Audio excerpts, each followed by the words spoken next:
এখন আমি আমাদের প্রধান অতিথিকে কিছু সামান্য বক্তব্য রাখার জন্য অনুরোধ জানাই।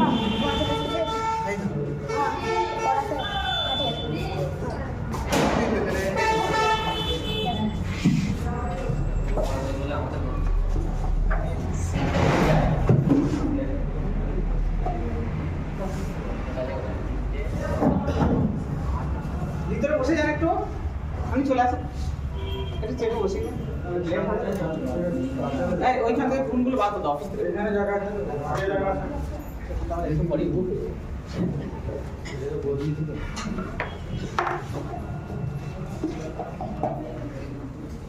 बिस्मिल्लाहिर रहमानिर रहीम नहमदुहु व नुसल्ली अला रसूलिहिल करीम अम्मा बाद।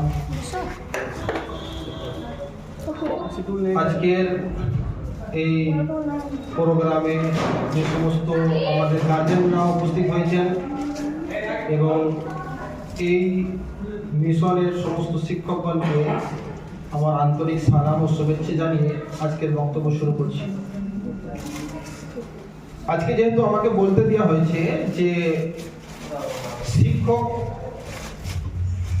যে আজকে যে শিক্ষক মানে আজকে সবচেয়ে বড় শিক্ষক হচ্ছে তার মা বাবা, তাদের ব্যাপারে কিছু বলার জন্য আমাকে আবেদন করা হয়েছে। আমি চেষ্টা করবো ইনশাআল্লাহ খুব সংক্ষিপ্ত টাইমে ইনশাআল্লাহ আমি আমার কথাকে শেষ করব। সর্বপ্রথম দেখেন যে আল্লাহ রব্বুল আলামিন আপনাদেরকে যে একটা নিয়ামত দিয়েছেন সন্তান, আমি মনে করি একজন শিক্ষক হিসেবে যে সবচাইতে বড় নিয়ামত দুনিয়ার মধ্যে সেটা হচ্ছে আমি মনে করি একটা মানুষের কাছে, একটা ছেলে একটা মেয়ের কাছে তার সন্তান। আর আল্লাহ যখন কাউকে কোনো নিয়ামত দেয় সেই নিয়ামতের শুকরিয়া আদায় করা দরকার। আপনারা দেখবেন অনেক ছেলে ছোট বাচ্চা যাদের লেখাপড়ার বয়স, পড়াশোনার বয়স, সেই ছেলেটাকে দেখবেন তারা কাজ করছে, তারা রাস্তায় রাস্তায় ঘুরে বেড়াচ্ছে, তাদের পড়ার সুযোগ হয়নি। কেউ কেউ তো দুমুঠো খাবার জন্য ডাস্টবিন থেকেও তুলে খাবার খাচ্ছে। সেই দিক থেকে আল্লাহ রাব্বুল আলামিন আপনাকে একটা সন্তান দিয়েছেন এবং সেই সন্তানটাকে লালন পালন করার সুযোগ দিয়েছেন। তো দুনিয়াতে যা হবে হবে, কিন্তু এটা জেনে রাখবেন যখন আপনি এই পৃথিবী থেকে চলে যাবেন সেই সময় কিন্তু আপনাকে জিজ্ঞাসা করা হবে, আল্লাহ জিজ্ঞাসা করবেন যে আমি যে তোমাকে নিয়ামত দিয়েছিলাম, যে তোমাকে সন্তান দিয়েছিলাম, মেয়ে দিয়েছিলাম বা ছেলে দিয়েছিলাম, তুমি আমার জন্য সেই সন্তানের জন্য কি করেছো? এটা আল্লাহ রাব্বুল আলামিন জিজ্ঞেস করেন। আজকে আমরা আপনার সন্তানের জন্য ফিকির করি যে সে কি করে ভালো খাবে, আমরা এই ফিকিরও করি যে সে কি করে ভালো থাকবে, এই ফিকিরও করি যে সে কোন ঘরে থাকবে, তার জমি জায়গা কতটা থাকবে ফিকির করি। কিন্তু আজকে 80% মানুষ তারা ফিকির করে না, চিন্তা ভাবনা করে না যে আমার ছেলে আগামীতে কি শিখবে, কত বড় মানুষ হবে। জেনে রাখবেন আপনি তার জন্য যত টাকা সম্পত্তি অর্জন করে যান না কেন, তাতে কিন্তু সে বড় হবে না। সে যদি বড় হয় তোকে কেউ শিক্ষিত হয় বা সমাজের সামনে দাঁড়াতে হয়, তো একটাই জিনিস দাঁড়াতে পারে, সেটা হচ্ছে বই আর কলম। সেই কলম আর বই কিন্তু আপনার সন্তানকে মানুষের সামনে দাঁড় করাতে পারে, উঁচু করতে পারে, অন্য কিছু পারে না। তো সেই জন্যে ছেলেদেরকে মেহনত করতে হবে, তাদের কাছে পড়তে হবে, সময় নষ্ট করলে চলবে না। কিন্তু সবচাইতে বেশি যে চিন্তা করতে হবে সেটা গার্জেন করতে হবে। কারণ আপনার ছেলে এখন বোঝে না যে 30 বছর বয়স হওয়ার পরে তার অবস্থা কি হবে, তার সমাজে কি অবস্থা হবে, তাকে কোথায় দাঁড়াতে হবে, কোথায় কি বলতে হবে, কি করতে হবে সে জানে না।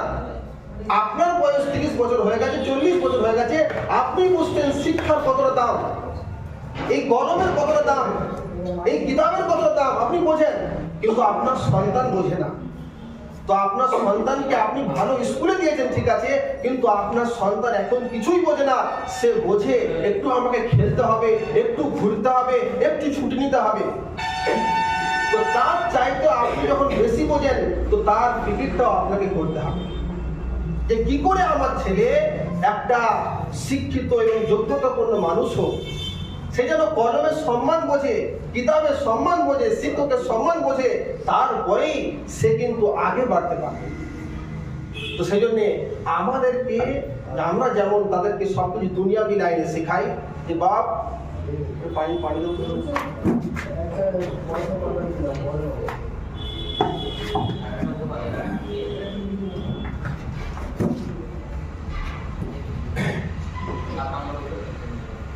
যে আমরা যেমন মনে করেন যে অমুক জায়গায় যাওয়া যাবে না, সেখানে পুলিশ তোমাকে ধরতে পারে, তুমি সরকারের চোখে পড়তে পারো, আমরা মানা করি।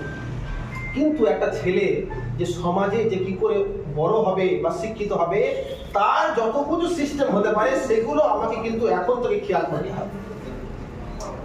তার জন্য সবচেয়ে বড় গার্জেনদের জন্য আমাকে আমার একটা নসিহত উপদেশ এটাই, যেটা আমরা বুঝি, আমি একটা শিক্ষক, ছাত্রদের মানুষ করছি।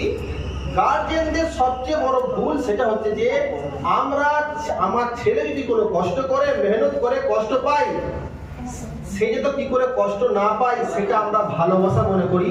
আমি মনে করি সেটা আপনার ভালোবাসা নয়।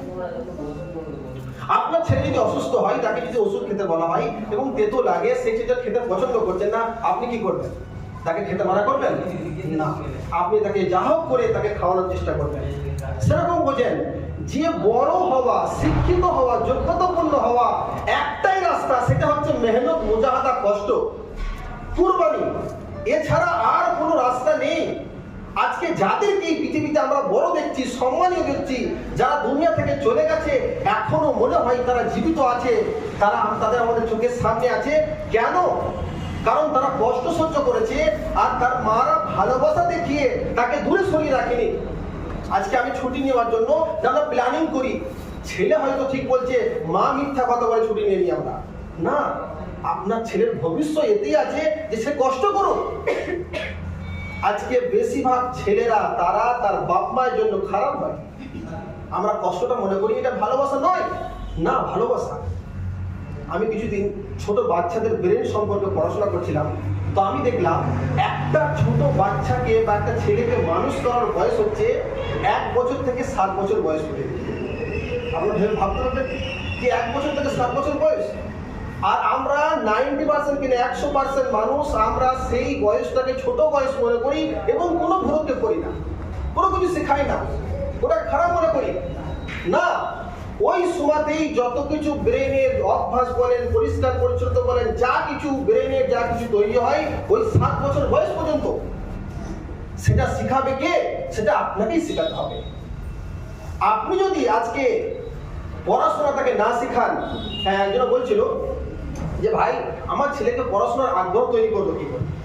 আমি বললাম আমি চেষ্টা করবো আমার যখন সন্তান হবে, যে বাড়িতে যখন সে বুঝতে শিখবে, একটু দেখতে শিখবে, তখন যদি আপনি চেষ্টা করেন যে বাড়িতে যে পড়াশোনা পারুক না পারুক, সন্ধ্যাবেলায় হলে সে 1 ঘন্টা বা 2 ঘন্টা সিস্টেম বানান বাড়ির, যে সকলে বই নিয়ে বসবে, কিতাব নিয়ে বসবে সকলে বাড়িতে। আপনি দেখেন যে সেই ছেলেটাকে কখনোই যে কিতাবের কি গুরুত্ব, বইয়ের কি গুরুত্ব, কলমের কি গুরুত্ব শেখাতে হবে না। আজকে আমরা সন্ধ্যাবেলায় যখন বাড়ি থেকে বাড়িতে আসি, আমরা মোবাইল নিয়ে বসছি, তার মা মোবাইল নিয়ে বসছে, টিভি খুলে বসছে, আর আপনি বলছেন আমার ছেলে কিতাবের প্রতি ভালোবাসা হয়ে যাবে, কলমের প্রতি ভালোবাসা হয়ে যাবে, কখনোই হবে না। আপনাকে দেখে সে শেখে। তো সেই জন্যে বড় হবার অনেক রাস্তা আছে, বড় হবার অনেক রাস্তা আছে, কিন্তু আমি মনে করি একটা ছেলেকে বড় করার জন্য সবচেয়ে মেন দায়িত্ব সেটা আপনার। আমাদের সামনে আমাদের মহাপুরুষ বলতে পারেন এপিজে আব্দুল কালাম, তার কাছে আপনাদের মতো এমন এত খাবারের ব্যবস্থা ছিল না, তাদের যানবাহনের ব্যবস্থা ছিল না, কিছুই ছিল না ছেলেটার কাছে, যে তার আব্বাকে খাওয়াবে তার ব্যবস্থা ছিল না, পড়াশোনা ছাড়িয়ে দেওয়ার কথা বলছিল। সেই জায়গাতে সেই ছেলেটা খবরের কাগজ বিক্রি করছে, আর তার মা কি করতো? তার মা কি করতো? সে রাত্রি যে খাবার হতো তার জন্য 4-5 রুটি বানাতো, কারণ তার মাস্টার বলেছিল যদি আমার কাছে করতে হয় তাহলে সকালবেলায় একদম ভোরের বেলায় তোমাকে গোসল করে এসে আমাকে করতে হবে। তার মা চেষ্টা করেছে, কষ্ট করেছে, তো সুযোগ ছিল না, পয়সা ছিল না, ব্যবস্থা ছিল না, তবুও সে ছেলেটা খবরের কাগজ বিক্রি করে কষ্ট করে আজকে সে রাষ্ট্রপতি হয়েছে। কত কিছু বানিয়েছে, কেন? একটু সহযোগিতা। তো সেই জন্যে বেশি কথা নয়, একটা শের বলবো, अल्लाह से करे दूर तो तालीम भी फितना, अमलाक भी औलाद भी जागीर भी फितना, नाहक के लिए उठे तो शमशीर भी फितना, शमशीर ही किया नारे तकबीर भी फितना। सब के तो এটাই যে আমাকে আমার বাচ্চা বড় হওয়ার জন্য সে এখন তার ব্রেনে ওই সমস্ত জিনিসগুলো আসবে না, আমাকেই তৈরি করতে হবে, আমাকেই শেখাতে হবে। আর তাকে দুনিয়াবি শিক্ষার সাথে সাথে আমাদের এই মিশনে আলহামদুলিল্লাহ দ্বীনি শিক্ষার ব্যবস্থা করা হয়েছে। এটা বহুত বড় ব্যাপার। আমি যে সেটা বললাম যে আল্লাহ থেকে যদি কাউকে দূরে করে দেয় এমন শিক্ষা, সেটাও হচ্ছে ফিতনা, সেটাও তাকে জাহান্নামে নিয়ে যাবে, সেটাও তাকে দূরে নিয়ে যাবে। এবং সন্তানরাও ফিতনা, যদি সন্তানকে ভালো করে শিক্ষা দিতে পারেন সেটাও আপনার জন্য ফিতনা হয়ে দাঁড়াবে, সেটাও আপনাকে জাহান্নামে নিয়ে যাবে। সেজন্য আপনাকে ফিকির করতে হবে। খুব অল্প সময়ে কিছু কথা বললাম, তো এটাই বলতে চাইলাম আমি যে মেন আপনাকে যা কিছু শেখাতে চান আপনি, সেটা আপনাকেই ওর ব্রেনে ঢোকাতে হবে, ওকে কষ্ট করাতে হবে, ওকে মেহনত করাতে হবে, তারপরে ও কোনো জায়গায় দাঁড়াবে। ওর আরামের জন্য, ওর যে ছুটির জন্য আপনাকে কিন্তু আলাদা হলে চলবে না, আপনাকে একটু পড়া হতে হবে। ওই পড়াটা একদিন ওকে আপনার জীবন বাড়াবে। তো আল্লাহ রাব্বুল আলামিন যা কিছু আমাকে বলার তৌফিক দান করলো, খাস করে আশা করি আল্লাহ রাব্বুল আলামিন তার উপর আমল করার তৌফিক দান করুন। ওয়া আখিরু দাওয়ানা আলহামদুলিল্লাহি রাব্বিল আলামিন।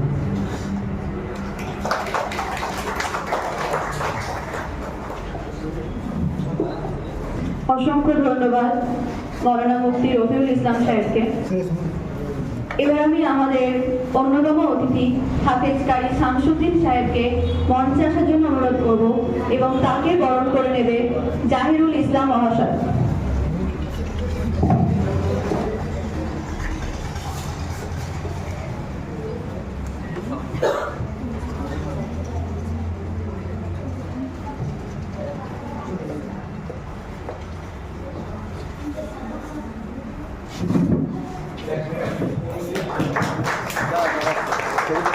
তোর